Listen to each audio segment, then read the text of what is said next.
Good evening.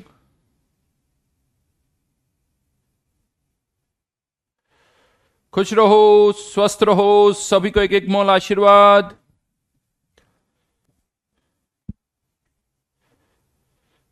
Gujarat में भी बारिश हो रही है। गुजरात तो है ही है यार।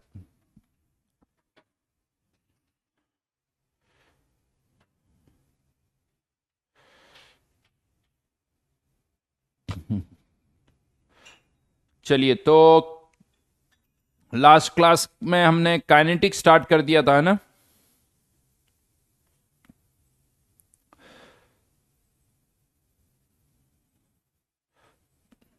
और होमवर्क क्या था भाई? होमवर्क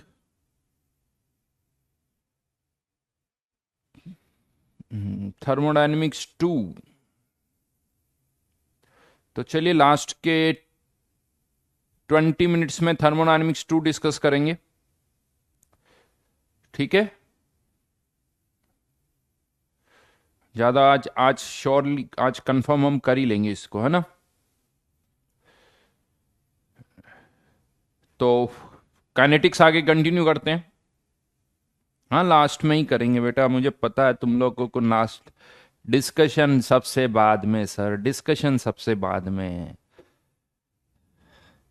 देखो, जिसका मन करता है ना डिस्कशन सबसे पहले, डिस्कशन सबसे पहले, तो ये मान के चलो कि उसकी जेई में अच्छी रैंक आएगी, अगर सही में मन कर रहा है तो तुम्हारा। सही बता रहा हूँ। पहले मन से लगे कि नहीं सर, डिस्कशन तो पहले होना चाहिए सर,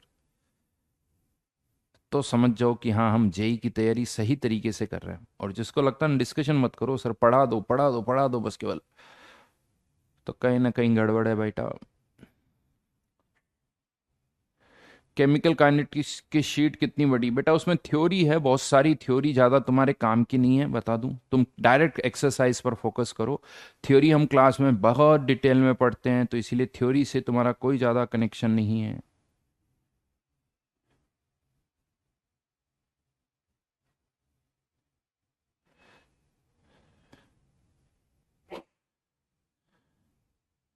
ठीक है। चलो तो अब नहीं बेटा, अब नहीं गया सर। अच्छा, आप ऐसा बोल रहे हो तो आज पहले करवा दो, गया वो मौका।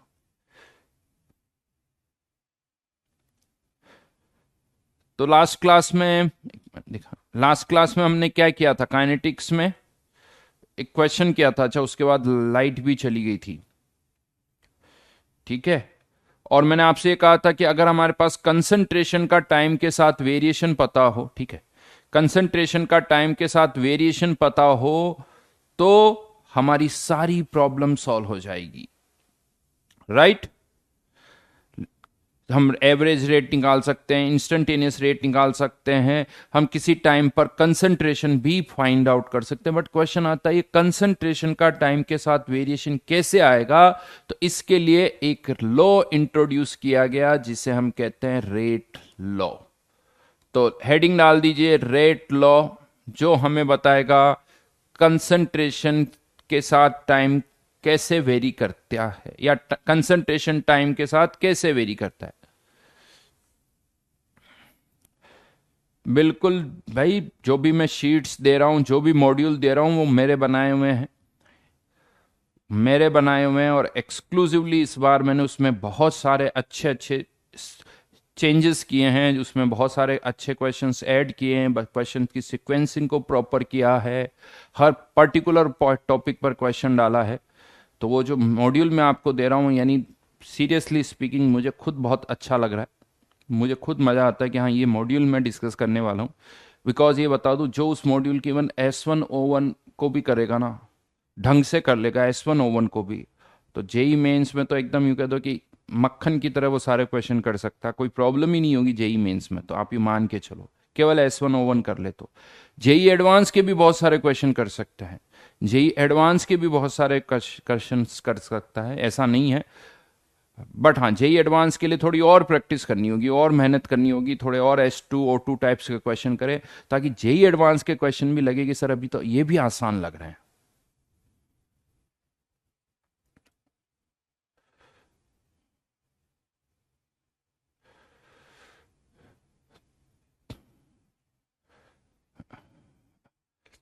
ठीक है। तो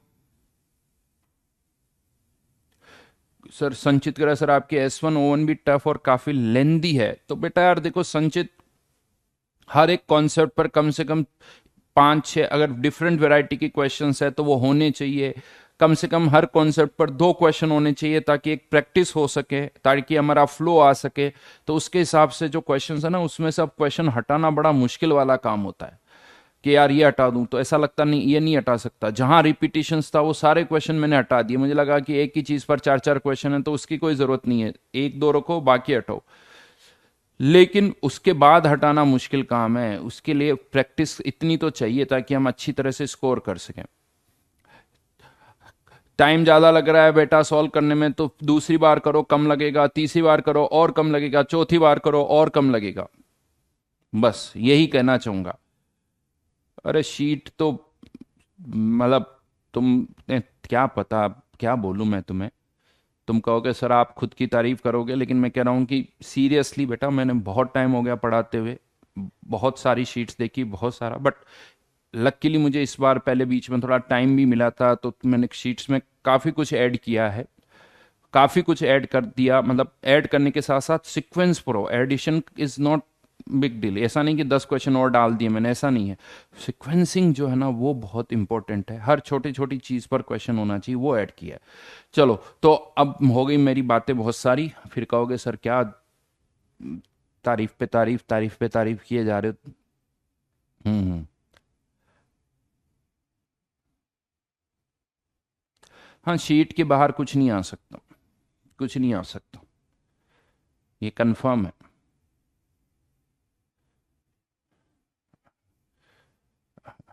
कोई कह रहा है कि सर कोई मोटिवेशनल स्टोरी बता दो। बेटा 20 क्वेश्चन करो बस, इससे ज़्यादा मोटिवेशन कुछ नहीं हो सकता। मोदी जी प्राइम मिनिस्टर बन गए, लो मेरे को क्या मोटिवेशन मिला उससे, मैं जबरदस्ती खुश हो रहा हूँ। हम्म।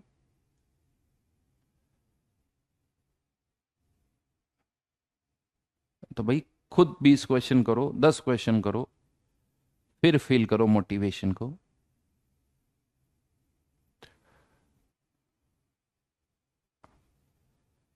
नहीं,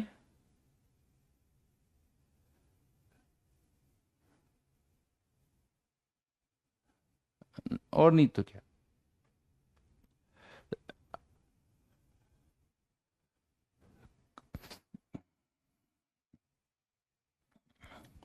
चलिए, तो रेट लो, लिखिए यहां पर, rate of a rate is, या rate is directly proportional to the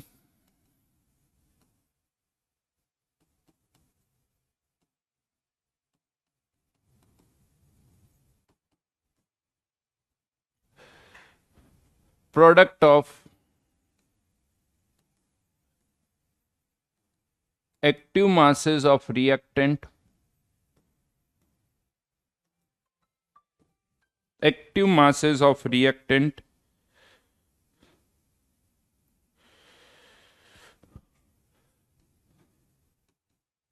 raised to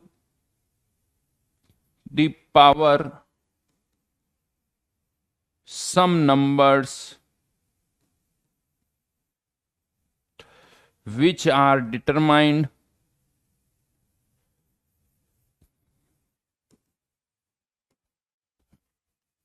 experimentally. Rate is directly proportional to the product of active masses of reactant. ये एक्टिव मासेस क्या होता है वो अभी हम समझेंगे। Raise to the power some numbers which are determined experimentally. इसको expression में लिखते हैं, ये जो लैंग्वेज है उसको अब मैं समझा रहा हूं यहां पर कि क्या मैंने यहां लिखा है इसको। तो लेट से ये कोई एक केमिकल रिएक्शन है जिसमें A moles of A plus B moles of B converting into C moles of C, जहां पर स्मॉल a b c इनके क्या है, स्टोइकियोमेट्रिक कोफिशिएंट। अब अगर हमें इसकी रेट फाइंड आउट करनी किसी इंस्टेंट पर, यहां पर एक चीज छोटा सा और ऐड कर देना, इंस्टेंटेनियस रेट लिख दो, इंस्टेंटेनियस रेट लिख देना, ठीक है, इंस्टेंटेनियस रेट लिख देना। तो रेट लो क्या कहता है, जो इंस्टेंटेनियस रेट है वो active mass of A into active mass of B, A और बी रिएक्टेंट्स के एक्टिव मास का product raise to the power some numbers, let's say these numbers are P and Q, these numbers are P and Q. तो वापस से बोल रहा हूं, instantaneous rate is directly proportional to the product of active masses of reactant, product of active masses of reactant raised to the power some numbers which are determined experimentally। मतलब इस P और Q की value क्या होगी, अगर कोई आपसे पूछे तो क्या बोलोगे, सर एक्सपेरिमेंटली फाइंड आउट करेंगे, एक्सपेरिमेंटली फाइंड आउट करनी पड़ेगी ये वैल्यूज। और यहां पर इस P को बोला जाता है तो ये पावर, बट इसको हम बोलते हैं order with respect to A, order with respect to A, और Q को बोला जाता है order with respect to B, और P प्लस Q को बोला जाता है order of reaction, order of reaction.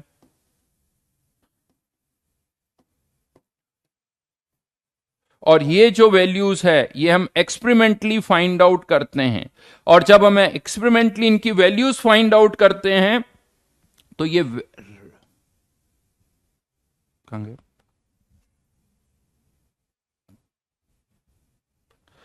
Experimentally find out करते हैं, और जब एक्सपेरिमेंटली हम इनकी वैल्यूज फाइंड आउट करते हैं तो ये वैल्यूज पॉजिटिव भी आती है, यानी ऑर्डर पॉजिटिव भी आता है, नेगेटिव भी आता है, जीरो भी आता है, फ्रैक्शनल भी आता है। तो यहां पर सेकंड पॉइंट लिख सकते हो आप, ऑर्डर में बी पॉजिटिव, नेगेटिव, जीरो और फ्रैक्शनल, कुछ भी हो सकता है। कोई आपसे पूछे जीरो क्यों है, नेगेटिव क्यों है, पॉजिटिव क्यों है, कोई एक्सप्लेनेशन नहीं देना है, कोई एक्सप्लेनेशन नहीं देना है, सीधा सीधा कह दो कि एक्सपेरिमेंटली डिटरमाइन हुआ है।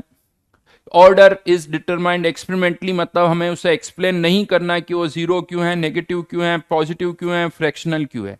हां, इन वन सिचुएशन, एक सिचुएशन में हो सकता है कि क्वेश्चन में आपको ये ऑर्डर ना दे रखा हो, अगर रिएक्शन एलिमेंट्री है, याद है एलिमेंट्री किसे कहा था हमने, अगर ये रिएक्शन एलिमेंट्री है, किसे कहते हैं एलिमेंट्री रिएक्शन, बताओ जल्दी से।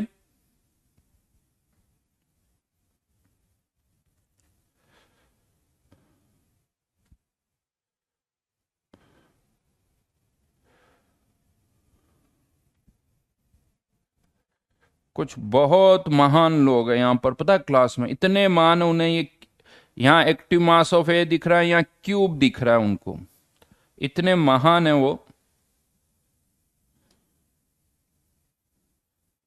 क्या कहें उनको। सिंगल स्टेप, बिल्कुल सही। तो for elementary reaction order equals to stoichiometric coefficient. अगर क्वेश्चन में गिवन है कि ये एलिमेंट्री रिएक्शन है तो ऑर्डर को किसके बराबर कर दो, स्टोइकियोमेट्रिक कोफिशिएंट के बराबर। यानी अगर ये एलिमेंट्री है तो P की वैल्यू A के बराबर होगी, Q की वैल्यू B के बराबर होगी, बट तब जब क्वेश्चन में गिवन हो कि ये एलिमेंट्री रिएक्शन है। अगर यानी एलिमेंट्री के लिए इक्वल होगी, इसका मतलब ये नहीं कह रहा हूं कि कॉम्प्लेक्स के लिए इक्वल नहीं होगी, कॉम्प्लेक्स के लिए भी हो सकता इक्वल हो सकता ना हो, बट एलिमेंट्री के लिए तो ऑर्डर किसके बराबर होगा, स्टोइकियोमेट्रिक कोफिशिएंट के बराबर। कॉम्प्लेक्स के लिए हो भी सकता है, नहीं भी हो सकता है। तो ये तो बात हुई ऑर्डर क्या होता है, उसके बारे में मैंने आपको एक्सप्लेन किया। ये अब सब मैं आपको बता रहा हूं कि इस रेट लो हमें क्या क्या कहता है, रेट लो आपको क्या बता रहा है, ये मैं आपको इन्फॉर्म कर रहा हूं। यहां पर अब क्यों वाला वर्ड नहीं आता कि ऐसा क्यों कर रहे हैं, ये जस्ट हमारा ऑब्जर्वेशन है, और ऑब्जर्व करके हमने देखा है कि किसी भी रिएक्शन की रेट, इंस्टेंटेनियस रेट को हमें फाइंड आउट करना है तो उसका तरीका यह है, इस तरीके से आप इंस्टेंटेनियस रेट फाइंड आउट कर सकते हो। तो ये तो बात होगी P और Q की, यानी ऑर्डर की। अब क्वेश्चन ये आता, सर ये एक्टिव मास क्या है, ये एक्टिव मास जो हमने यहां लिखा है ये क्या होता है? कोई आइडिया एक्टिव मास क्या होता है?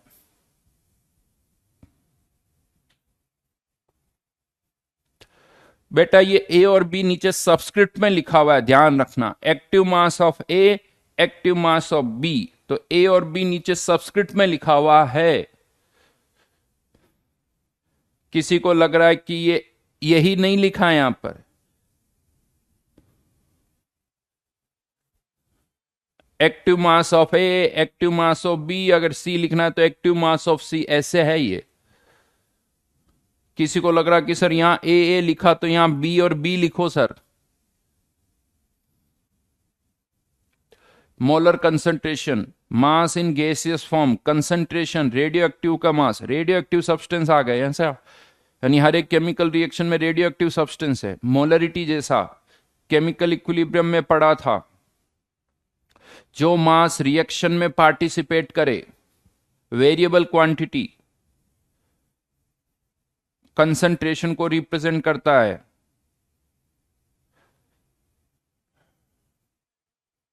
which takes part in reaction, the amount of mass of amount of mass, यार अमाउंट ही मास है भाई।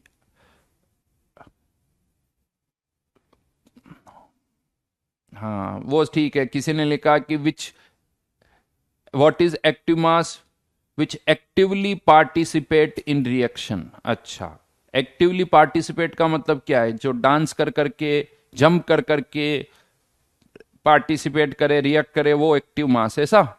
विच एक्टिवली पार्टिसिपेट मतलब जो बैठे बैठे चुपचाप रिएक्ट कर रहा है वो तो इनएक्टिव मास हो गया। अच्छा, और जो थोड़ा डांस करके, जंप कर करके कर रहा है वो एक्टिव हो गया। What is active mass? Which actively involve, नहीं।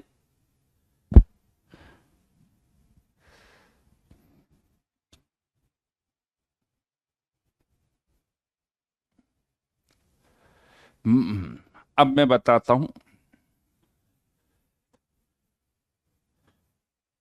ऐसा कुछ भी नहीं है actually.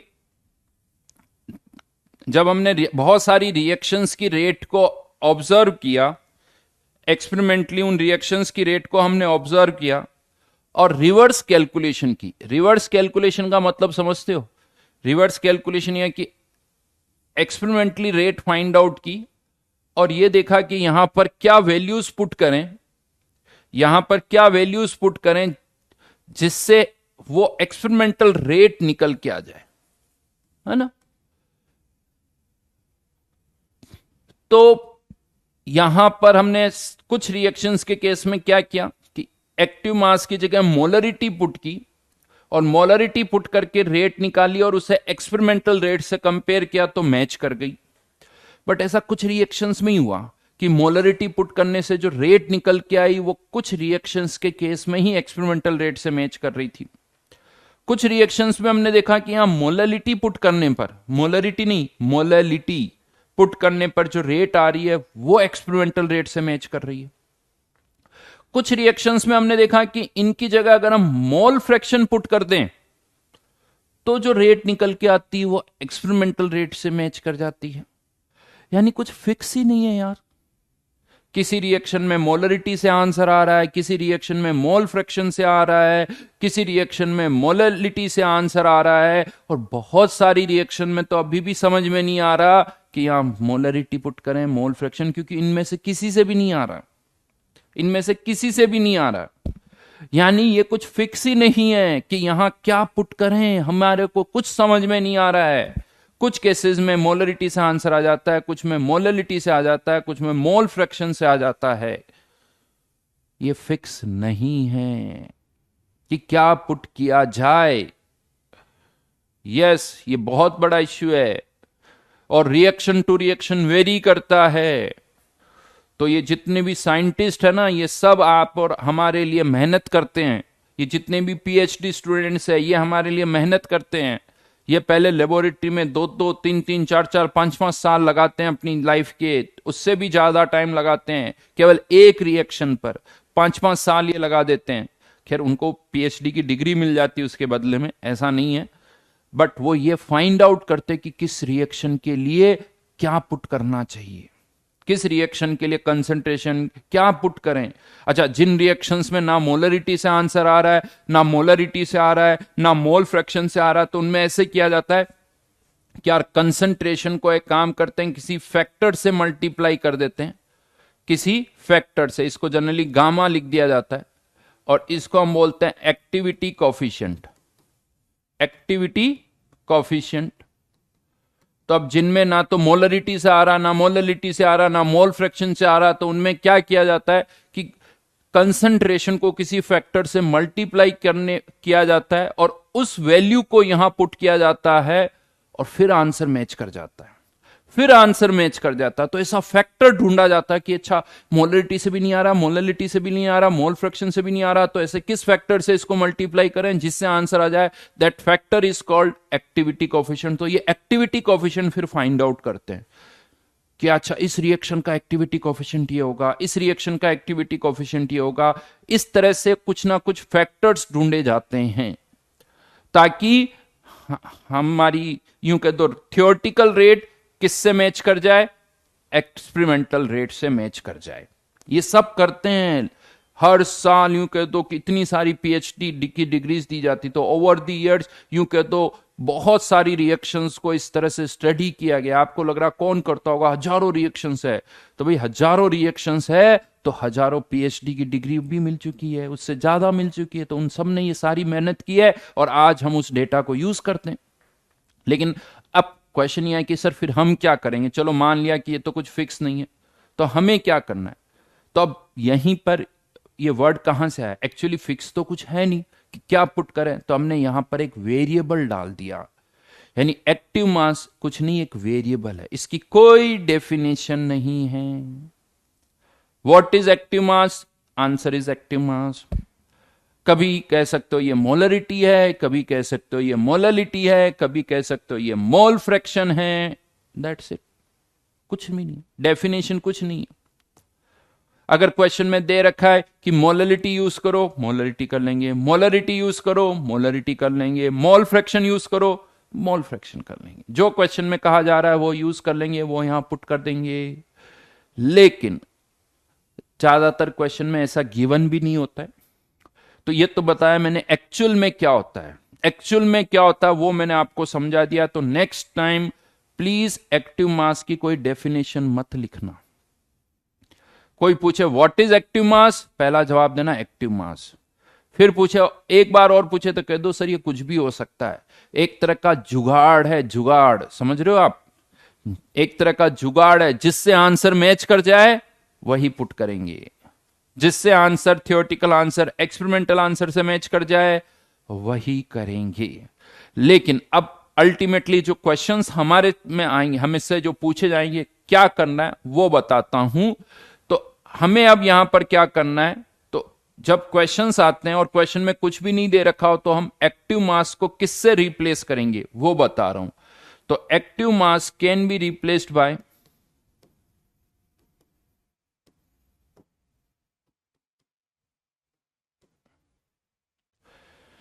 active mass can be replaced by first one for gases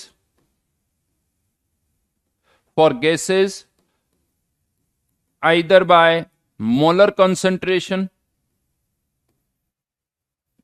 or by partial pressure। यानी गैसेस के लिए मोलर कंसंट्रेशन से या फिर पार्शियल प्रेशर से, दोनों में से किसी से भी यहां पुट कर सकते हो। अगर गैसेस है या तो उनकी मोलर कंसंट्रेशन या फिर उनका प्रेशर, दोनों ऑप्शन आपके पास है। फॉर सॉल्यूट, यानी कोई भी सॉल्यूट जो कि किसी सॉल्यूशन में है, जो कि किसी सॉल्यूशन में है, तो बाय मोलर कॉन्सेंट्रेशन ओनली, क्योंकि उसके लिए प्रेशर तो डिफाइन होगा नहीं, तो by molar concentration only. And most important third part, for solid, pure liquid and solvent, ये सबसे इंपॉर्टेंट है। Active mass is constant and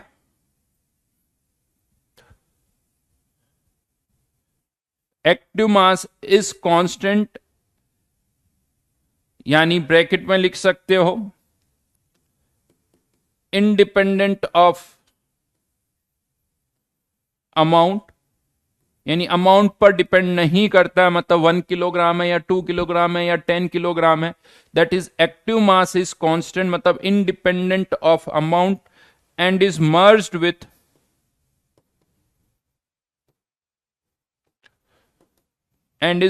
with proportionality constant.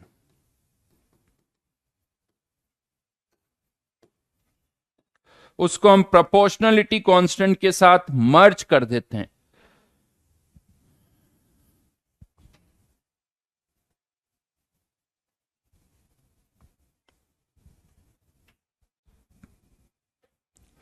हाँ, स्पेलिंग गलत है भाई, सही कर लेना। Merged with proportionality constant. Pure liquid, बेटा प्योर लिक्विड ही होता है जिसके अंदर कुछ और मिक्स ना हो, प्योर वाटर, प्योर एल्कोहल। हाँ, वो मार्केट की एल्कोहल नहीं, वो प्योर नहीं होती, उसमें 30%, किसी में 40%, किसी में 10% ही होता है, वो प्योर नहीं होती।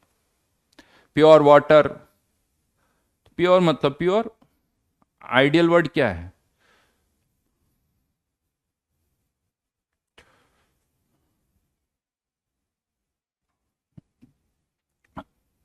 इसको मैं समझाता हूं भी, तीनों पॉइंट्स को मैं एक्सप्लेन करूंगा, फर्स्ट सेकंड थर्ड तीनों पॉइंट को एक्सप्लेन कर रहा हूं। ये अलग चीज लिखी हुई, ध्यान रखना यहां पर। लेट से कोई रिएक्शन हो रही है जिसमें गैसेस इन्वॉल्व है, ए और बी गैसेस हैं, और कोई प्रोडक्ट बन रहा है। अभी हमें प्रोडक्ट कुछ भी बन सकता है, हमें उससे कोई मतलब नहीं है।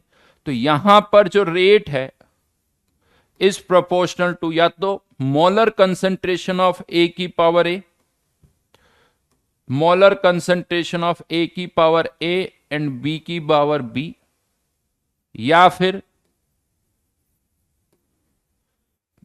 पार्शियल प्रेशर, सॉरी यहां गलत लिखा मैंने, पी बी की पावर क्यू, या फिर दूसरा ऑप्शन आता है पार्शियल प्रेशर ऑफ ए की power P into partial pressure of B की power Q.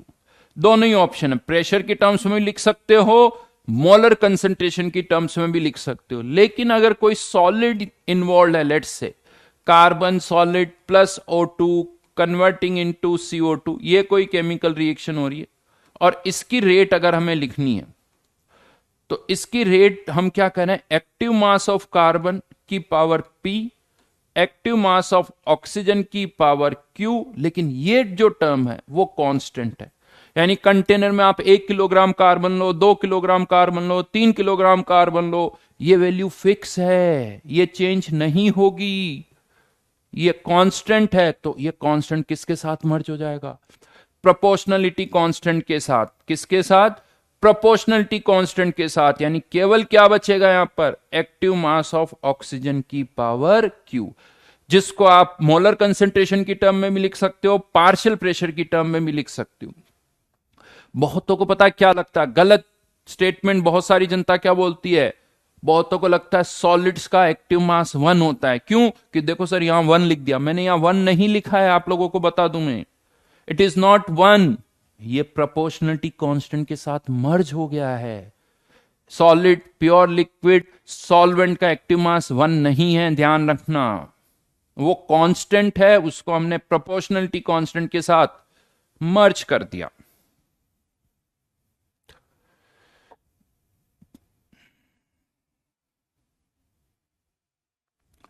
Kartik, SN1 SN2 की अभी यहां कोई बात मत करो, ठीक है?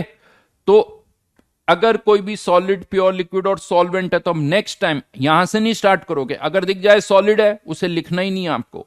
प्योर लिक्विड है, रेट के एक्सप्रेशन में आएगा ही नहीं, रेट के एक्सप्रेशन में लिखना ही नहीं है। आप मान लो वो ऑलरेडी किस में मर्ज हो गया? प्रोपोर्शनलिटी कांस्टेंट में, तो आपको उसको लिखने की जरूरत नहीं है, आपको उसको लिखने की जरूरत नहीं है। अरविंद बेटा, स्टेटमेंट मेरा बहुत क्लियर था, तुमने उसका क्या मतलब निकाला राम जाने। तो वो अलग ही है।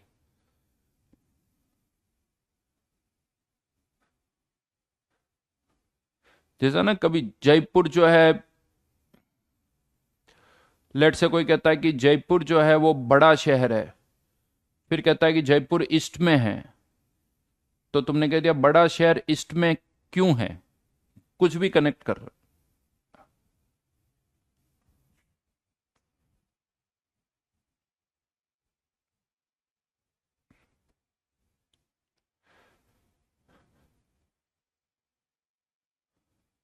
ठीक है, तो यहां पर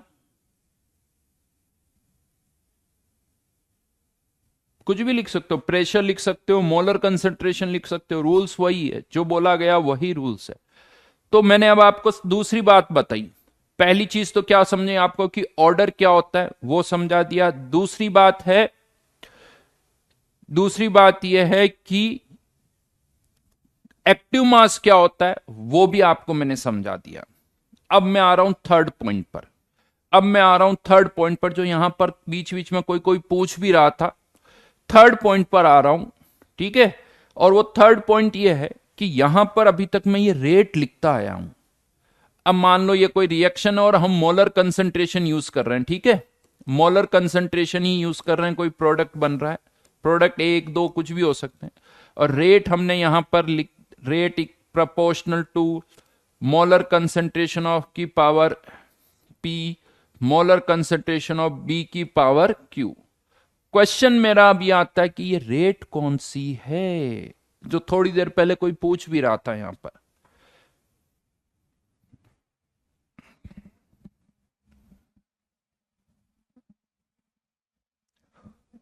कि ये रेट कौन सी है।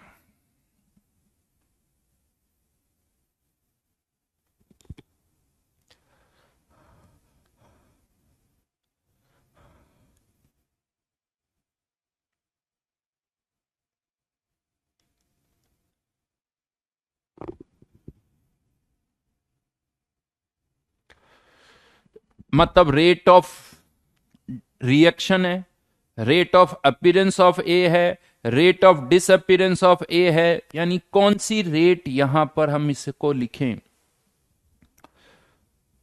कौन सी रेट लिखें यहां पर, वो देखना है। ओके, जस्ट अ मिनट, एक आपके कमेंट्स नहीं दिख रहे हैं।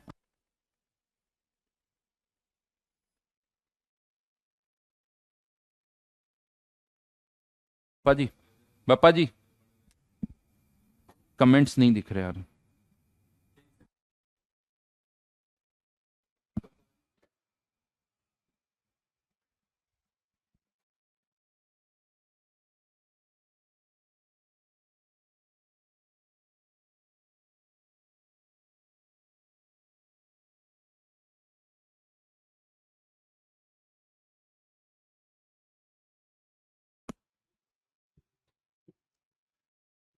तो ये रेट ऑफ रिएक्शन है, रेट ऑफ अपीयरेंस है, या रेट ऑफ डिसअपीयरेंस है? ज्यादातर ने लिखा रेट ऑफ रिएक्शन, यानी अभी भी वो रेट ऑफ रिएक्शन का जो रेस्पेक्ट है ना, वो गया नहीं है। तो मैं आपको बता दूं, ये रेट ऑफ रिएक्शन भी हो सकती है, रेट ऑफ डिसअपीयरेंस भी हो सकती है, रेट ऑफ अपीयरेंस भी हो सकती है। जैसे मान लो अभी यहां पर प्रोडक्ट को काट के वापस सी लिख देता हूं मैं, तो इसकी जगह पर आप चाहो तो minus D A upon D T भी लिख सकते हो, minus D A upon D T भी लिखा जा सकता है, या आप चाहो तो 1/a minus D A upon D T भी लिख सकते हो, यानी रेट ऑफ रिएक्शन भी लिख सकते हो।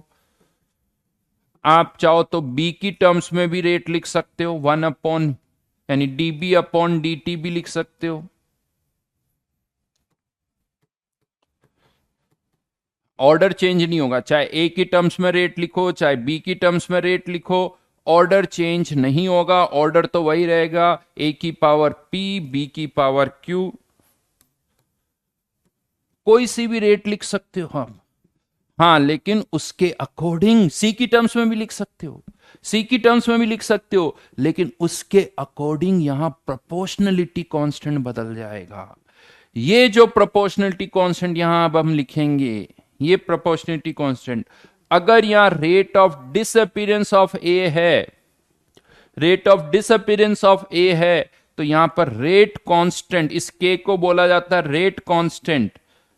ये rate constant with respect to A, क्योंकि ये rate of disappearance of A है, इसे हम बोलते हैं रेट कांस्टेंट ऑफ रिएक्शन, क्योंकि यहां रेट ऑफ रिएक्शन है, तो rate constant with respect to reaction, यानी इस के को हम बोलते हैं rate constant, rate constant, right.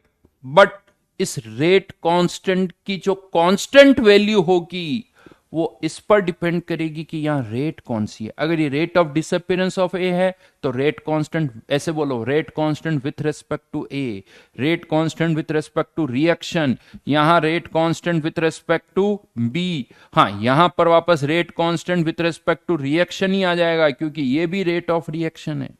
ये rate constant with respect to reaction K R और ये के आर सेम है, बिकॉज ये और ये एक्सप्रेशन भी सेम है। इनफैक्ट यहां पर हम के ए के आर के बी को रिलेट भी कर सकते हैं, के ए के बी के आर को रिलेट भी कर सकते हैं। कैसे? इधर देखो, ये ए को इधर लेके जाए, ए टाइम्स के आर, अब कंपेयर करो तो K A must be equals to, K must be equals to A times K R, K B must be equals to B times K R, यानी K A upon A equals to K B upon B equals to K R. In fact अगर आप सी की terms में लिखोगे तो के सी upon सी कर दो। जैसे ही दो रेट को रिलेट करने के लिए हम क्या करते हैं, रेट ऑफ अपीयरेंस और रेट ऑफ डिसअपीयरेंस को रिलेट करने के लिए उनको उनके स्टोइकियोमेट्रिक कोएफिशिएंट से डिवाइड कर देते हैं। उसी तरीके से दो रेट कांस्टेंट को भी रिलेट करना है तो उनको उनके स्टोइकियोमेट्रिक कोएफिशिएंट से रिलेट कर दो, उनको उनके स्टोइकियोमेट्रिक कोएफिशिएंट से रिलेट कर दो।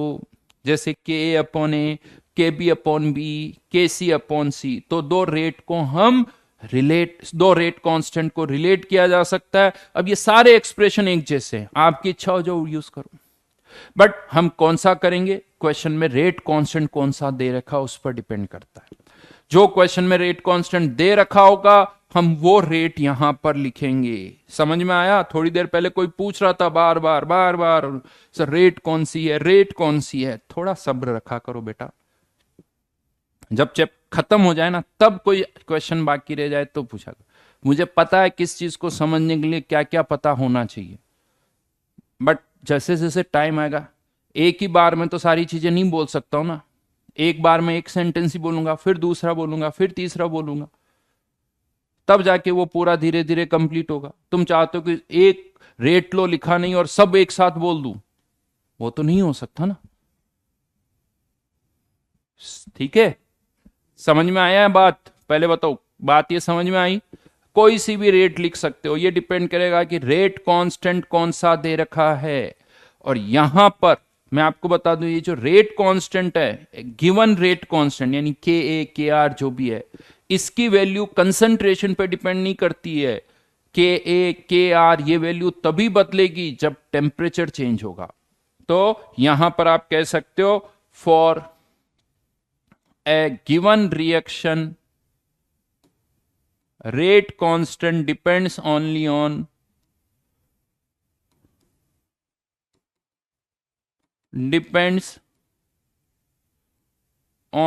on temperature।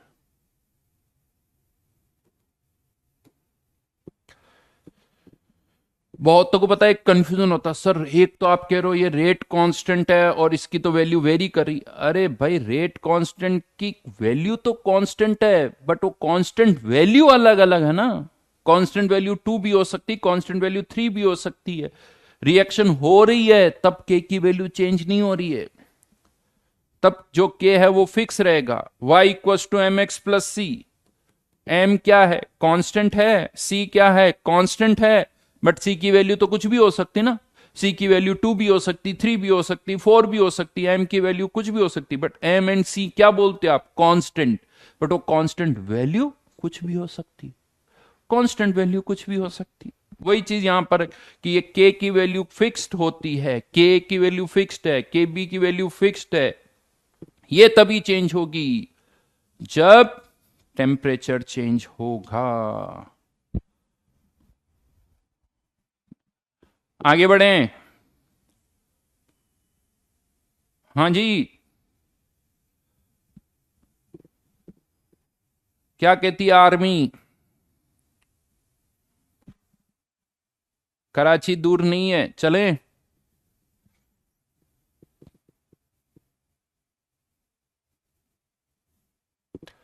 बोलो जी बोलो।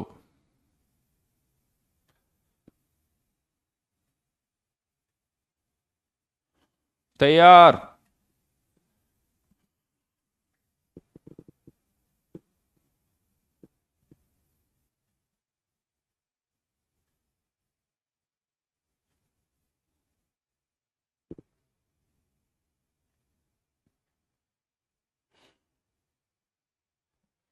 लेकिन किसी को लग रहा है सर वहां जाके क्या मिलेगा सर?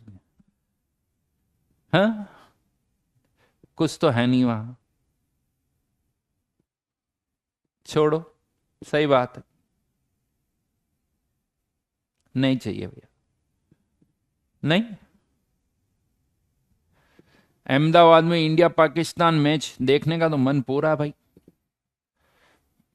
इंडिया पाकिस्तान का मैच देखने का इस बार पूरा मन है।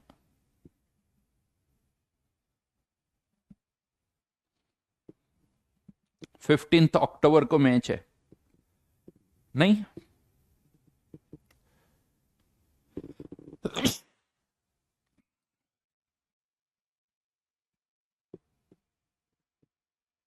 हम्म। कोई कह रहा कि सर वो तो भी चलेंगे, आप तो इस पर आ जाओ। आदित्य इज सेइंग आपने थर्मोडायनेमिक्स की O2 भी पूरी डिस्कशन ही की। आदित्य तुमने कर ली? एक तो इतने सारे आदित्य ने, पता नहीं चलता कि कौन सा आदित्य क्या पूछ रहा है। सर वहां होटल की प्राइस लाखों में पहुंच गई है। कृष्णा ये तो बात तुमने पूरी सही कही।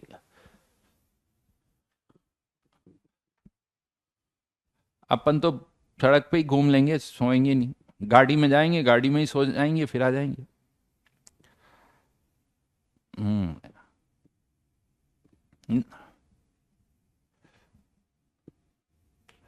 चलो जी।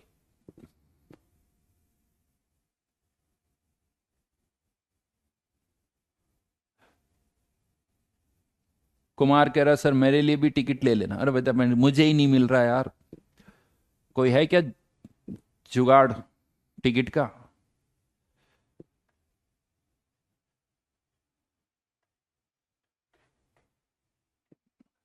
हो यार किसी के पास जुगाड़ तो, सस्ते में डिस्काउंट में। क्या यार, मुझे लगा।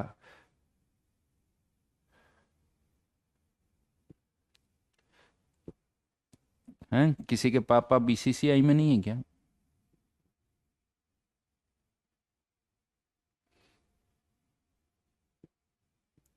कोई नरेंद्र मोदी को नहीं जानता क्या तुम में से?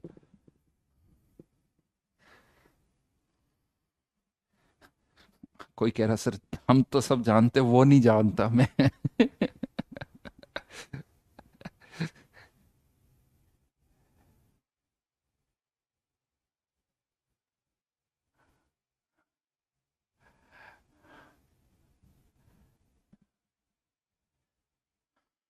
अच्छा, बीएमडब्ल्यू में सोना कोई 5 स्टार से कम, ये भी ठीक है।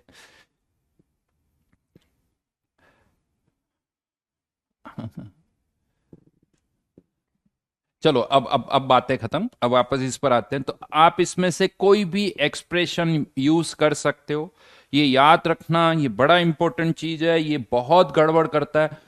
बहुत सारी जनता को ये पता ही नहीं होता, उन्हें लगता है बस रेट कांस्टेंट की एक ही वैल्यू होती है। ऐसा नहीं। और पिछले 4-5 सालों में, मैं आपको फैक्ट बता दूं, पिछले 5 सालों में पर्टिकुलरली इस चीज पर जेई में बहुत सारे क्वेश्चंस आए हैं। जेई में इस पर बहुत सारे क्वेश्चंस आए हैं, जेई मेंस वालों ने भी दे दिए हैं। और यहीं आके गड़बड़ होती है। और मैं आपको यहां पर भी फैक्ट बता दूं, मोस्टली डेरिवेशन जो हम करते हैं ना, उसमें हम K with respect to A ही यूज करते हैं।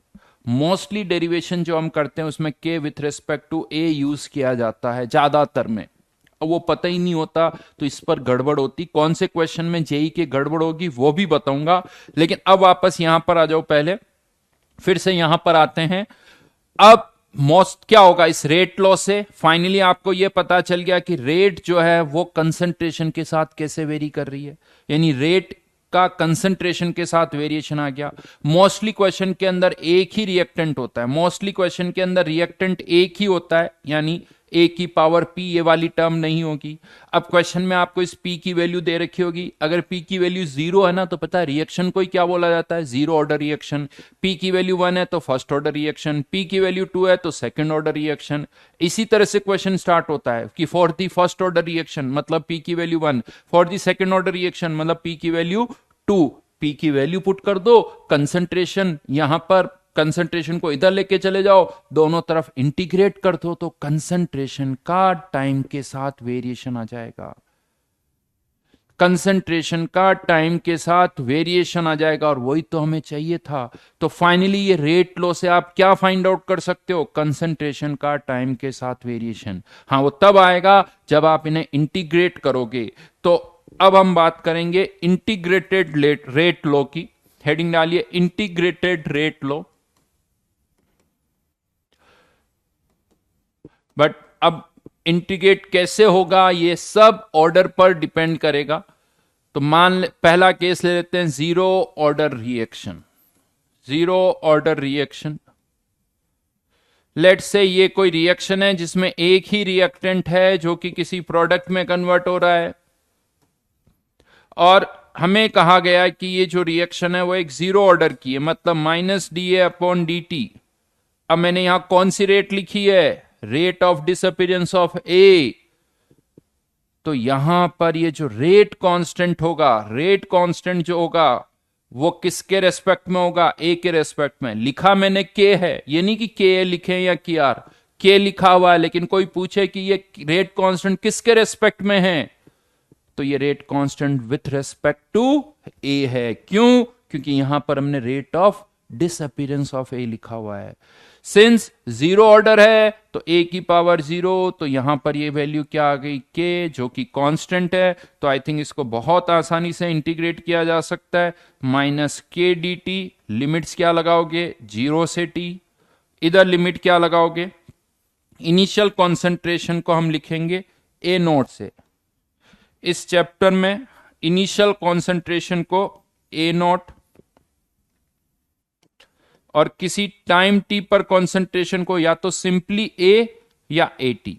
ये नोटेशन यहां पर लिख देता हूं। इनिशियल कॉन्सेंट्रेशन को इस चैप्टर में या तो हम ए नोट से लिखेंगे या ए से लिखेंगे, और किसी टाइम टी पर कॉन्सेंट्रेशन को ए टी या सिंपली ए, मतलब किसी टाइम पर, और या आप कह सकते हो कि इनिशियली कॉन्सेंट्रेशन ए, उसमें से एक्स रिएक्ट कर गया, तो किसी टाइम टी पर इसकी कंसंट्रेशन कितनी बची हुई है? ए माइनस एक्स। डिमांड क्वेश्चन में मैंने बोला था ऑर्डर दे रखा है, यहां हमें दे रखा है, क्वेश्चन में दे रखा है जीरो ऑर्डर है तो ये करेंगे, फर्स्ट ऑर्डर है तो फर्स्ट ऑर्डर की तरह करेंगे। ये नोटेशन ध्यान रखना, आप बार बार नहीं बताऊंगा। किसी टाइम टी पर ए की कॉन्सेंट्रेशन या तो ए टी या ए माइनस एक्स। तो यहां पर लिमिट लगा दी ए नोट से ए टी, इसको इंटीग्रेट करके लिमिट पुट कर दो तो A T minus A naught equals to minus K T, यानी A T equals to A naught minus K T. क्या आ गया? ये कंसंट्रेशन का टाइम के साथ वेरिएशन। कंसंट्रेशन टाइम के साथ लीनियरली वेरी कर रही है, जबकि जो एक क्वेश्चन किया था हमने N2O5 वाला, उसमें N2O5 वाला जो क्वेश्चन किया था उसमें कंसंट्रेशन जो है टाइम के साथ एक्सपोनेंशियली वेरी कर रही थी, ई की पावर माइनस के टी था।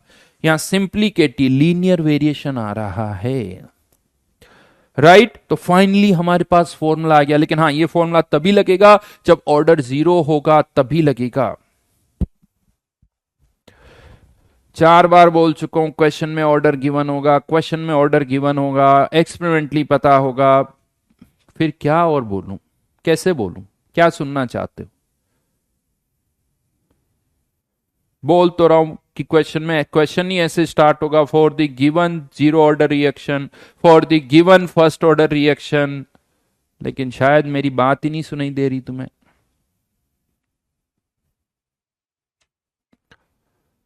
है ना? चलो, तो अब फॉर्मूला हमारे पास आ गया, A T equals to A naught minus K T. या इसी फॉर्मूले को, यानी आप रीअरेंज करके और अलग अलग तरह से भी लिख सकते हो। एक्स क्या है यहां पर, कितनी अमाउंट रिएक्ट कर रही है, एक्स क्या है, change in concentration. Basically x क्या है, initially concentration A naught minus A T. X is what, change in concentration.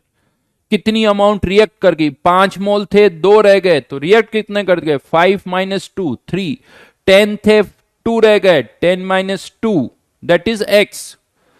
Initially A थे, उसमें से एक्स रिएक्ट कर गए, तो बचे हुए कितने, ए माइनस एक्स। इंजीनियर्स बन रहे हो बेटा, थोड़ा तो सोचो, थोड़ा तो खुद रिलेट करो चीजों को। तो यहां पर x इक्वल्स टू ये आ गया, इवन चाहो तो वैल्यू पुट कर दो, तो x equals to A T की जगह A naught minus K T, A naught cut जाएगा तो के टी। क्या किया मैंने यहां पर, इस ए टी की वैल्यू यहां से पुट कर दी, तो x यानी change in concentration equals to क्या है, के टी। वो यहां से भी दिख रहा है आपको, change in concentration equals to K T. But यही फॉर्मूला थोड़ा अलग तरह से भी डिराइव किया जा सकता है, थोड़ा अलग तरह से भी डिराइव किया जा सकता है। कैसे, वो बता देता हूं। एक्स की टर्म में कैसे डिराइव कर सकते हैं, तो लेट से ये कोई केमिकल रिएक्शन हो रही है, इनिशियली इसकी कंसंट्रेशन ए लिख रहा हूं, टाइम टी तक आते आते इसमें से एक्स रिएक्ट कर गया, तो बचा हुआ कितना है इसका, ए माइनस एक्स। बचा हुआ कितना है, ए माइनस एक्स। कहा जा रहा है कि एक जीरो ऑर्डर रिएक्शन है, जीरो ऑर्डर रिएक्शन का मतलब minus D A upon D T equals to K A की पावर 0।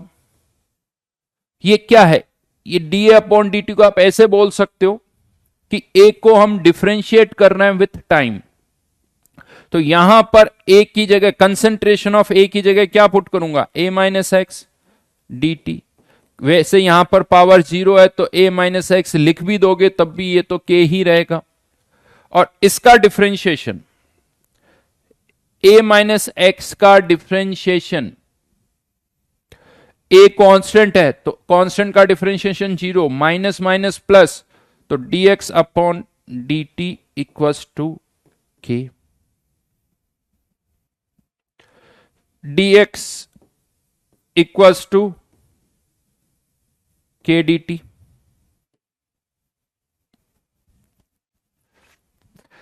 वही वापस लिमिट 0 से t, तो यहां पर इनिशियली चेंज कितना, 0, टाइम t तक आते आते चेंज कितना हो गया, x, dx का इंटीग्रेशन x, dt का इंटीग्रेशन t, तो फॉर्मूला वापस से क्या आ गया, x equals to K T, जो कि पहले भी आ गया था, पहले भी आ गया था, बट थोड़ा सा तरीका अलग अलग है। आगे चल के हम इस तरह से भी कुछ इंटीग्रेशन करेंगे, इस तरह से भी कुछ करेंगे। सेम चीज को हमने दो अलग अलग तरीके से इंटीग्रेट किया है।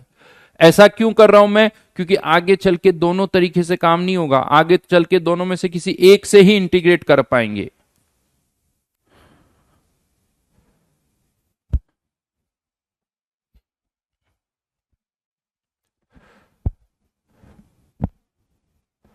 Abhinav is saying, I am doing 2 predictions for 2024. I will qualify for JEE and Modi ji will be PM. देखो अभिनव, मोदी जी के लिए प्रेडिक्शन कर लो, अपने लिए तो इंश्योर करो कि मेरा जेई में होगा। कोई प्रेडिक्शन नहीं है, होगा।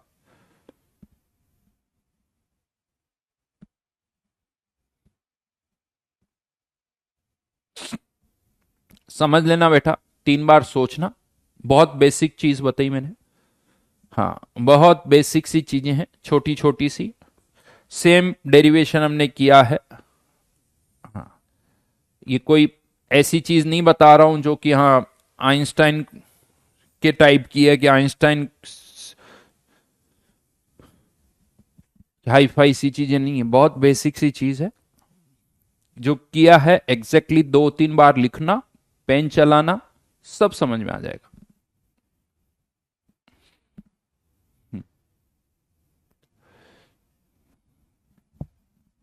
चलिए, तो यहां पर अब ये तो हो गया डेरिवेशन। अब ये फॉर्मूला तो देखो बहुत सिंपल है, फॉर्मूला बहुत सिंपल है। यानी इस पर कुछ भी ऐसा क्वेश्चन नहीं बनेगा कि मैं आपको क्लास में करूं। मैं आपको क्लास में वही क्वेश्चन करवाता हूं जिसमें मुझे कुछ सिखाना होता है।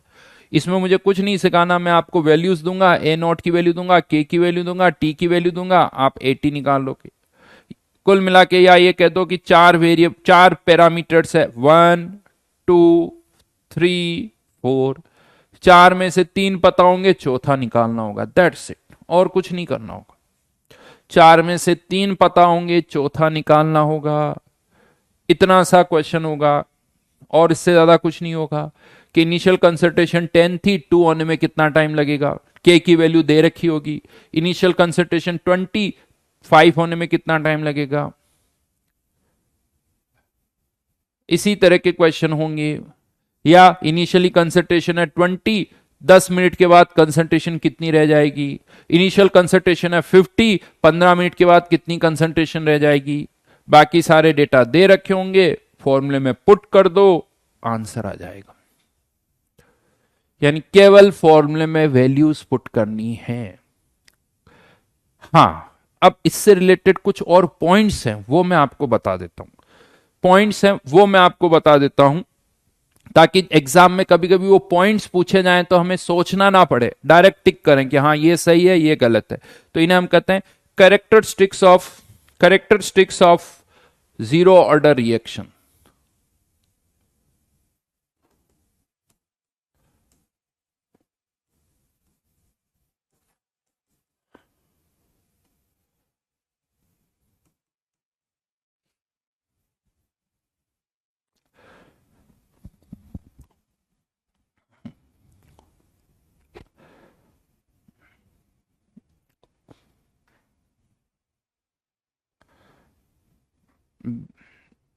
अब यहां पर फर्स्ट पॉइंट आता है, ये जो के है, के इसकी यूनिट क्या होगी, यूनिट ऑफ के रेट कांस्टेंट।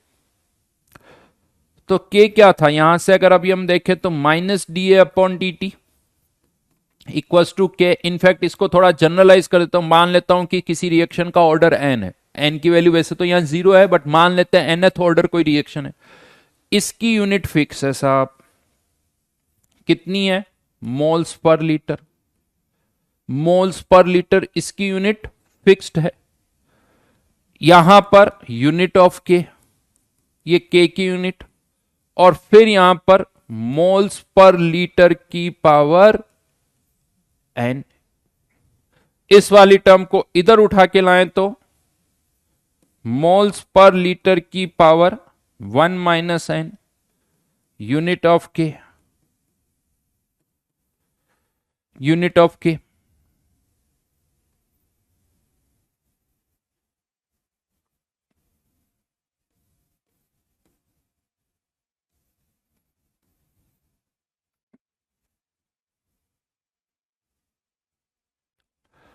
राइट, यानी के की यूनिट ऑब्वियसली ऑर्डर पर डिपेंड करेगी। 0 ऑर्डर है तो छोटा सा चेंज और रह गया। राइट, यहां पर रुको, ये केवल moles per litre into time inverse लिख देता हूं, इनटू टाइम इनवर्स, ठीक है।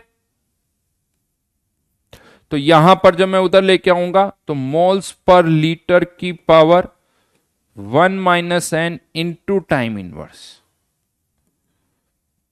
Into time in time seconds में भी हो सकता है, आवर्स में भी हो सकता है, ईयर्स में भी हो सकता है, कुछ भी हो सकता है। बट एक जीरो ऑर्डर के लिए के की यूनिट क्या हो जाएगी, जो रेट की है, क्योंकि यहां पर तो कोई टर्म ही नहीं होगी, तो एक जीरो ऑर्डर के लिए के की वही यूनिट होगी जो रेट की होगी। फर्स्ट ऑर्डर के लिए पता रेट की यूनिट क्या हो जाएगी, फर्स्ट ऑर्डर के लिए 1 - 1 0, यानी फर्स्ट ऑर्डर के रेट कांस्टेंट की जो यूनिट होगी वो टाइम इनवर्स होगी। टाइम इनवर्स मतलब सेकेंड इनवर्स, आवर इनवर्स। तो इस तरह से ऑर्डर चेंज होने पर रेट कांस्टेंट की यूनिट्स भी चेंज हो जाएगी।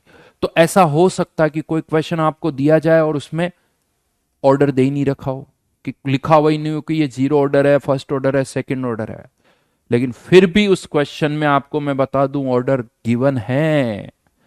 कैसे पता चलेगा उसका ऑर्डर क्या है, क्योंकि अगर क्वेश्चन है तो रेट कांस्टेंट की वैल्यू भी दे रखी होगी, और उस रेट कांस्टेंट की वैल्यू के साथ उसकी यूनिट्स भी होगी, और उस यूनिट से आपको पता चलेगा कि ये जीरो ऑर्डर है या फर्स्ट ऑर्डर है या सेकंड ऑर्डर है। समझ में आई बात? जीरो, फर्स्ट, सेकंड, तो रेट कांस्टेंट की यूनिट्स देख के भी डिसाइड किया जा सकता है। ये मैंने जनरल एक्सप्रेशन लिख दिया, ऑर्डर चेंज होते ही रेट कांस्टेंट की यूनिट भी चेंज हो जाएगी, तो यहां से भी पता चल जाएगा। Then second point,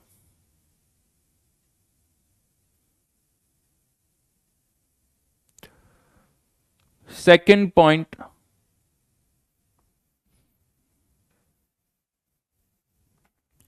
completion time.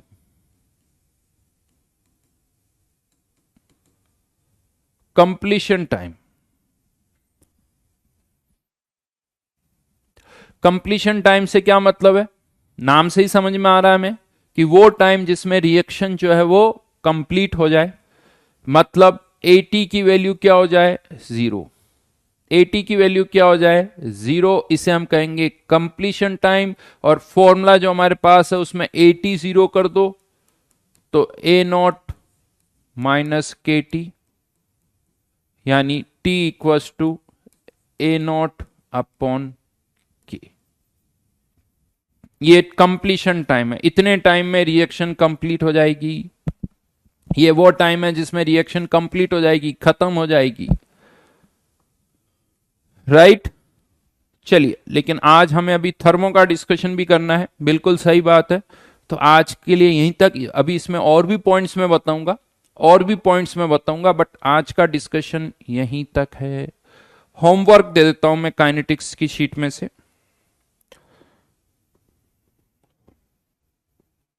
Homework मैं दे रहा हूं आप लोगों को।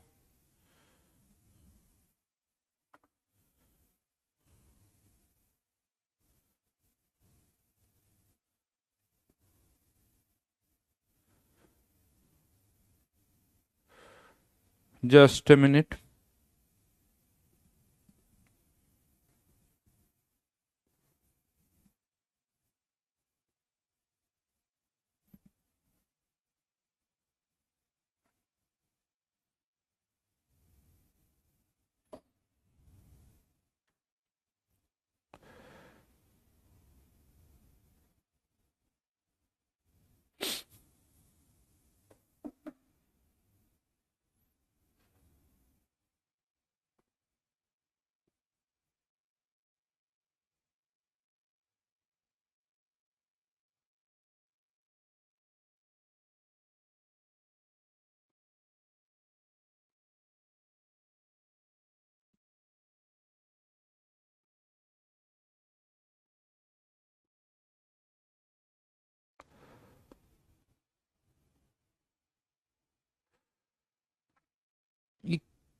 कोई पूछ रहा कंप्लीशन टाइम का क्या मतलब हो गया, बताया ही नहीं था बेटा, मैंने तो अभी बोला ही नहीं कुछ,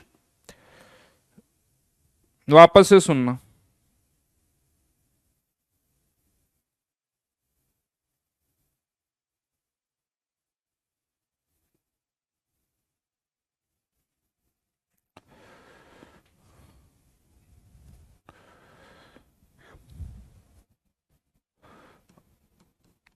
O1 में हम करेंगे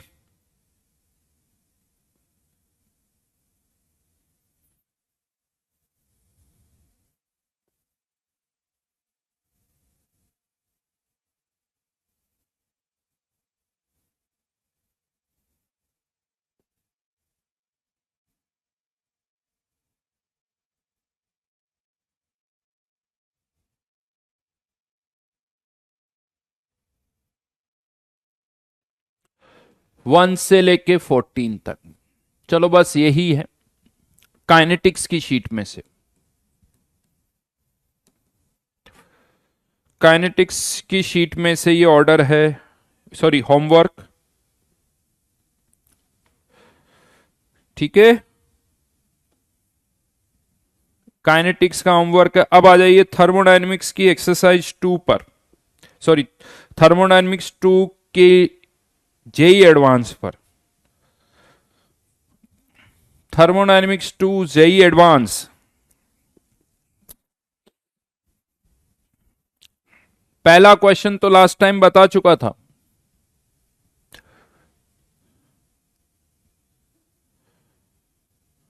दीपक किसने कह दिया खत्म होती है? नहीं होती बेटा,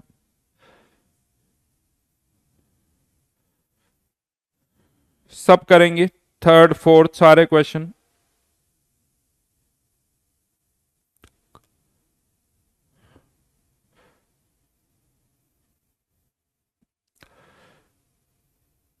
आधा, अभी तुम होमवर्क करो बेटा। Completion time zero order reaction complete होती है, ठीक है, क्योंकि हम मान रहे हैं कि वो रिएक्शन अभी केवल एक ही डायरेक्शन में जा रही है। जब मैंने बोला जीरो ऑर्डर, अभी वो मैं मान रहा हूं कि सारी रिएक्शन एक ही डायरेक्शन में जा रही है, वो वापस रिवर्स में नहीं आ रही है। क्वेश्चन नंबर 2 बताना है या नहीं बताना है? क्वेश्चन नंबर 2 कौन सा पार्ट, चलिए बता देता हूं। क्वेश्चन नंबर 2 पहला प्रोसेस है एडियाबेटिक, नहीं, पहला आइसोथर्मल, दूसरा एडियाबेटिक। पहला आइसोथर्मल और उसके बाद एडियाबेटिक। किसका स्लोप ज्यादा होता है? एडियाबेटिक का। आइसोथर्मल का कम, एडियाबेटिक का ज्यादा, पीवी डायग्राम पर। तो आगरा ऑप्शन सही है बिल्कुल। Bombay option, Bombay option.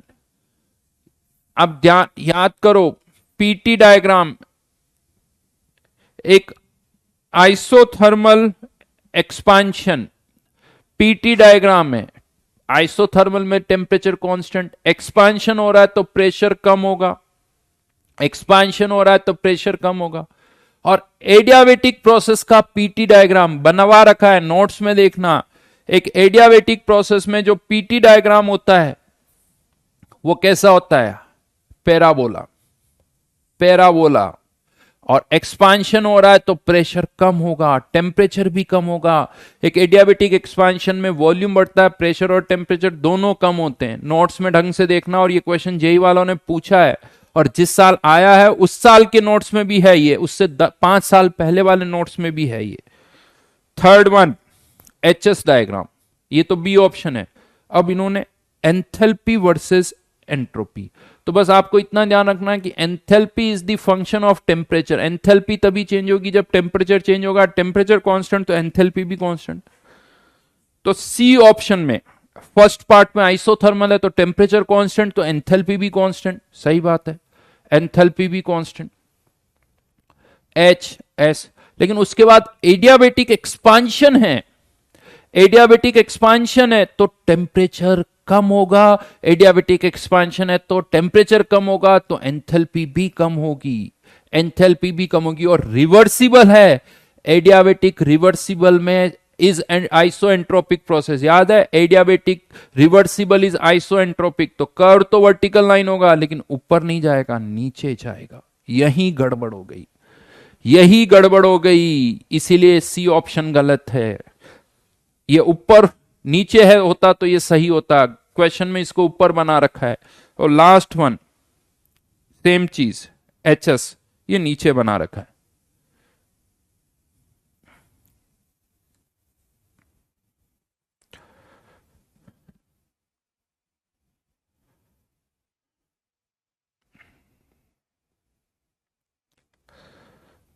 Right, बोलिए, आगे बोलिए।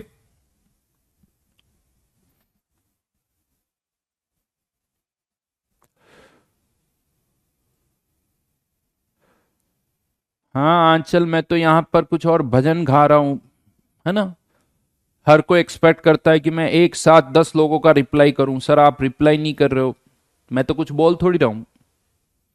बट एवरीवन वांट्स कि मेरे क्वेश्चन का आंसर दो, बाकी का मत दो।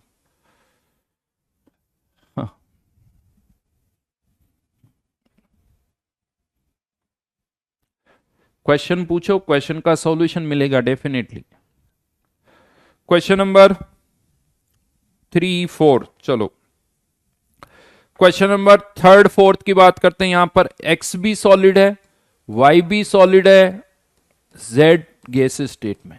तो इसका जो k होगा, इसका जो k होगा वो प्रेशर ऑफ z होगा, वो प्रेशर ऑफ z होगा। तो यहां से अब हम क्या कर रहे हैं, एक कर्व प्लॉट किया गया है।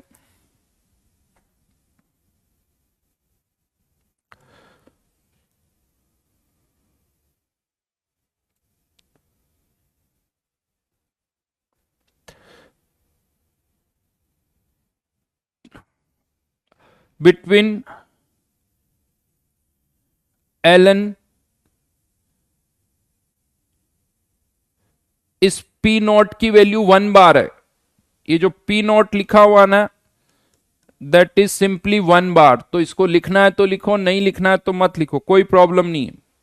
बट उससे ये समझ में आ रहा है कि ये जो पी जेड है ये भी बार में है, बस इतना सा है, ये भी इन टर्म्स ऑफ बार है। अब आपको पता है L N K equals to, हमने फॉर्मूला डिराइव किया था, delta H naught delta S naught upon R minus delta H naught upon R 1/t। और इस एल एन के की जगह, एल एन के की जगह मैं एल एन पी जेड लिख सकता हूं। पी बार, पी नॉट जो है वो तो 1 बार है। ये सब इक्विलिब्रियम कांस्टेंट है बेटा, ये केपी कह सकते हो इसको, केपी। लेकिन जो कर्व बनाया हुआ है उसमें थोड़ा सा चेंज है, 1/t के अगेंस्ट नहीं है। तो यहां पर एक काम करते हैं, इसको ऐसे लिख देते हैं, delta S naught upon R delta H naught 10⁴ into R into 10⁴ upon T. तो अब ये तो हमारा हो गया y, ये हमारा हो गया x। इंटरसेप्ट आपको क्या दे देगा, डेल्टा एस नॉट। स्लोप आपको क्या दे देगा, बिल्कुल ये कंपेयर करना आपको, बिल्कुल और कुछ नहीं करना। अब आप पहले तो यहां से स्लोप निकालो। स्लोप कितना है, देखो स्लोप जो है वो नेगेटिव दिख रहा है, इसका मतलब डेल्टा एच नॉट की जो वैल्यू होगी, वैसे इन्होंने आगे बहुत, ये इक्वेशन हमें ऑलरेडी पता है, इसीलिए जो क्वेश्चन में दे रखा है उसकी कोई जरूरत नहीं है। क्वेश्चन में जो दे रखा है उसकी कोई जरूरत नहीं, क्योंकि वो हमें ऑलरेडी पता है। तो यहां से स्लोप किसके बराबर हो जाएगा, स्लोप आप निकाल सकते हो माइनस, यानी 4/2, माइनस साइन के साथ दिख भी रहा है, नेगेटिव है, तो 4/2 -2 कंपेयर कर लो, तो delta H naught upon 10⁴ into R equals to -2, तो delta H naught equals to 2r into 10⁴।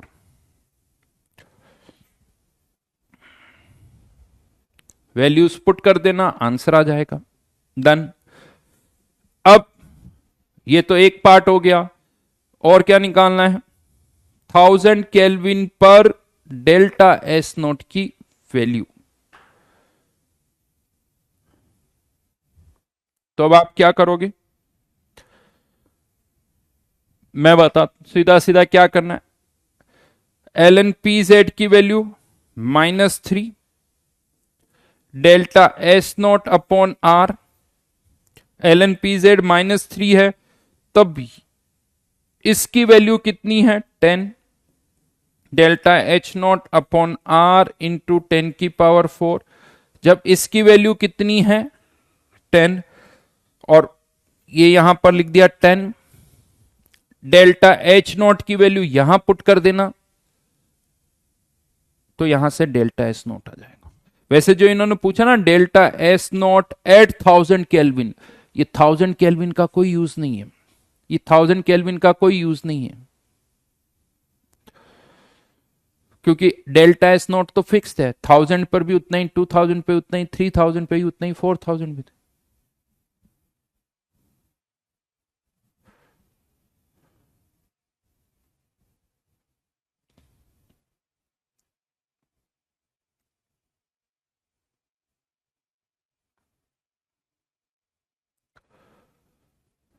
हाँ हाँ, फिफ्थ के आगे बढ़ो, फिफ्थ थोड़ा होल्ड करो, थोड़ा बाद में बताऊंगा, पहले आगे बढ़ो।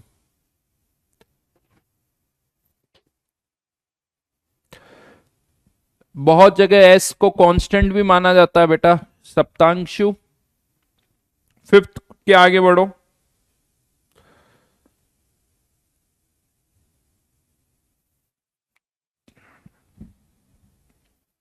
चलो बता देता हूं, फिफ्थ भी बता देता हूं, लाइन से ही बता देते हैं।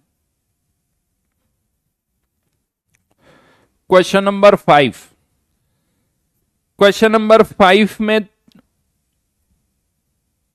यहां पर जब इक्विलिब्रियम आ रहा है, जब इक्विलिब्रियम आ रहा है तो ए की कंसंट्रेशन जो है दिख रही है 5 से कम है, और पी की कंसंट्रेशन जो है वो 5 से ज्यादा। जब वो कांस्टेंट हो रही है, जब वो कांस्टेंट हो रही है मतलब इक्विलिब्रियम, तो ए की कंसंट्रेशन जो है वो साफ साफ दिख रही है 5 से कम है, बी की कंसंट्रेशन, पी की कंसंट्रेशन 5 से ज्यादा है, मतलब इक्विलिब्रियम कांस्टेंट क्या होता है, पी अपॉन ए, जो कि 1 से ज्यादा होगा, यानी equilibrium constant is greater than 1। Equilibrium constant अगर 1 से ज्यादा है, इसका मतलब delta G naught equals to minus R T L N K. Equilibrium constant 1 से ज्यादा यानी delta G naught is less than 1। एक काम तो यहां से हो गया। दूसरा अगर हम देखें तो टेम्परेचर बढ़ाने पर, टेम्परेचर बढ़ाने पर आप क्या देख रहे हो, हायर टेम्परेचर पर ए की कंसंट्रेशन जितनी थी उससे ज्यादा हो गई, T2 T1, प्रोडक्ट की कंसंट्रेशन कम हो गई, यानी टेम्परेचर बढ़ाने पर ये कम ये ज्यादा, यानी टेम्परेचर बढ़ाने पर इक्विलिब्रियम कांस्टेंट की वैल्यू कम हो रही है। पता है आपको ऐसा किस में होता है, एक्सोथर्मिक रिएक्शन में। एक्सोथर्मिक रिएक्शन में ऐसा होता है, मतलब delta H not is less than 0।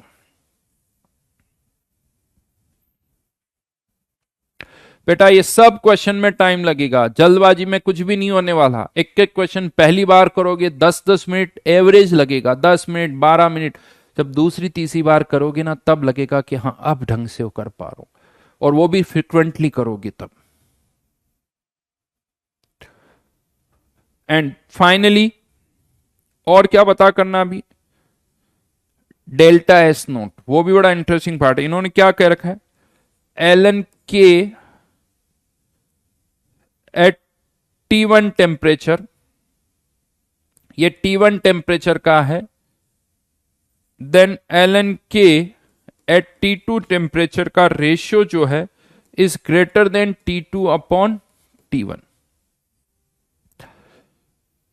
ठीक है, और ये क्लियर है कि ये वैल्यू पॉजिटिव ही है क्योंकि K की वैल्यू 1 से ज्यादा है।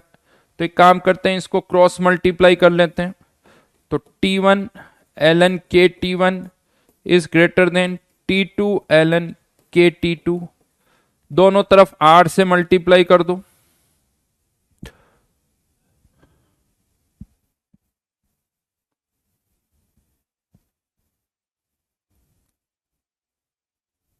राइट, दोनों तरफ R से मल्टीप्लाई कर दो,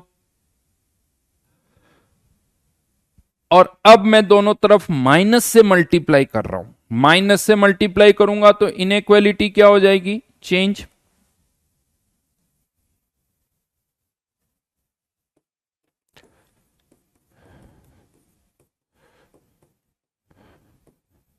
और इसको क्या लिखा जा सकता है, delta G not at T1 is less then delta G not at T2, और डेल्टा जी नॉट को delta H not minus T1 delta S not delta H not minus T2 delta S not, ये दोनों term cancel, इसको इधर लेके आ जाओ तो T2 minus T1 equals to delta S naught is less than 0, T2 minus T1 ये positive तो ये वाली value negative.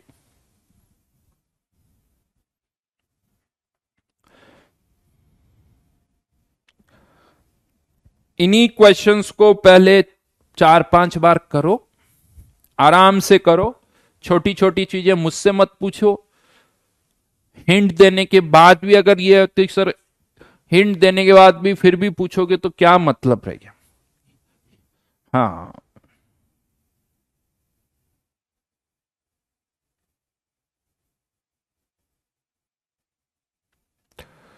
Sachin, exothermic reaction, endothermic reaction, exothermic, endothermic, exothermic reaction है टेम्परेचर बढ़ाने पर इक्विलिब्रियम कांस्टेंट बढ़ता है, एंडोथर्मिक सॉरी कम होता है, एंडोथर्मिक रिएक्शन है टेम्परेचर बढ़ाने पर इक्विलिब्रियम कांस्टेंट बढ़ता है, और ये कहां से आया, ln K2 upon K1 equals to delta H upon R 1 upon T1 minus 1 upon T2, इससे सब आ जाएगा। हाँ हाँ,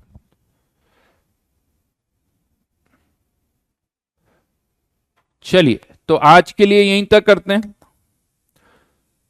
बचा हुआ थर्मोडायनेमिक्स का डिस्कशन नेक्स्ट क्लास में करेंगे। और ये बहुत आसान क्वेश्चन है जो मैंने आज दिए आपको, ये बहुत आसान है, बहुत आसानी से हो जाने चाहिए, ज्यादा टाइम नहीं लगना चाहिए इसमें। क्वेश्चन नंबर 7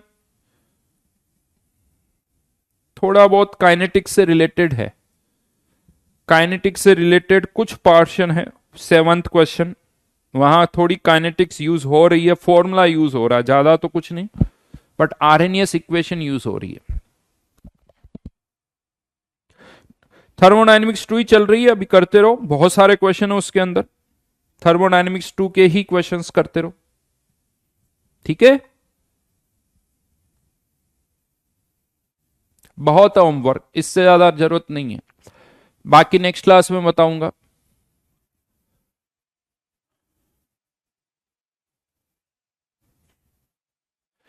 बेटा मॉड्यूल और शीट अलग अलग नहीं है, किसने कहा मॉड्यूल और शीट, वही जो शीट आपको दी जा रही थी वो मॉड्यूल में दे दी, समझ में आई बात, तो दे आर सेम थिंग।